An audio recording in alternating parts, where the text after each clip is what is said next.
বর্তমানে দেশের মসজিদগুলো যখন শুধুমাত্র নামাজের সময় খোলা থাকে, ঠিক সে সময়ে দিন রাত 24 ঘন্টায় খোলা থাকে 70 বছর আগে নির্মিত আদমজী জুট মিলের বড় জামে মসজিদটি। ঠিক কী কারণে এই মসজিদটি দিন রাত খোলা থাকে, কী বা রহস্য লুকিয়ে আছে তাতে আজ জানাবো সে সম্পর্কে।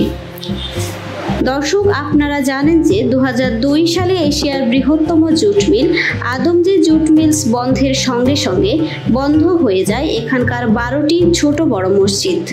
আদমজী জুট মিলসটি ইপিজেডে রূপান্তরিত হওয়ার পর ভেঙে ফেলা হয় সব মসজিদ, মাদ্রাসা ও স্কুল। শুধু কালের সাক্ষী হয়ে আছে বিহারি ক্যাম্পের পশ্চিম পাশে সোনামিয়াস মার্কেট সংলগ্ন আদমজী জামে মসজিদটি। দৃষ্টিনন্দন এই মসজিদটি আদমজীর একমাত্র স্মৃতি বহন করে টিকে রয়েছে।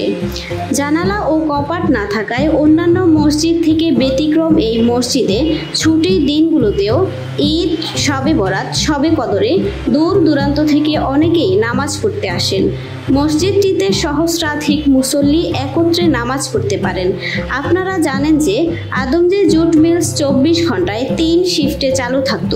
5 ওয়াক্ত নামাজ ছাড়াও শ্রমিকরা যে কোনো সময় আল্লাহর ঘরে সিজদা করতে চাইলে যাতে মসজিদে আসতে পারেন, সেই দৃষ্টিকোণ থেকেই আদমজী জুট মিল কর্তৃপক্ষ মসজিদটি তৈরি করেন।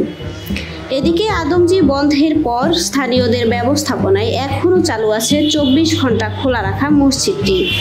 বিগত 2002 সাল থেকে মসজিদটির ইমামের দায়িত্ব পালন করছেন হাফেজ মাওলানা মুহাম্মদ সুলাইমান। তিনি বলেন, অনেক মসজিদের পাশে দোকান থাকে, সেখান থেকে নির্দিষ্ট একটা অর্থ আসে, তবে আদমজী জামে মসজিদের নির্দিষ্ট কোনো আয় নেই। মসজিদের কয়েকটা ফল গাছ আছে ও মসজিদের পুকুরে মাছ রয়েছে, এগুলো বিক্রি করে কিছু অর্থ আসে।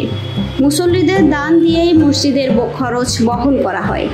পাশাপাশি আরও জানা যায় 60 বর্গফুট দৈর্ঘ্য প্রশস্তের 3 পাশের বারান্দা সহ মসজিদের ছাদটি মোট 70টি পিলারের উপর নির্মিত। পশ্চিম দিক ছাড়া বাকি 3 দিকেই রয়েছে বারান্দা।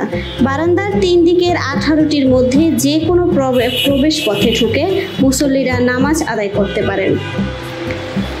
মসজিদটির উপরিভাগে রয়েছে ছোট ছোট 8টি গম্বুজ বেষ্টিত একটি বড় গম্বুজ।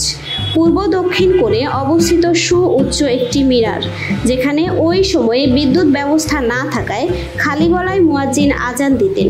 প্রায় 2 একর জায়গা জুড়ে আদমজী জামে মসজিদে আছে দৃষ্টিনন্দন একটি গম্বুজ, রয়েছে একটি সুন্দর মিনার।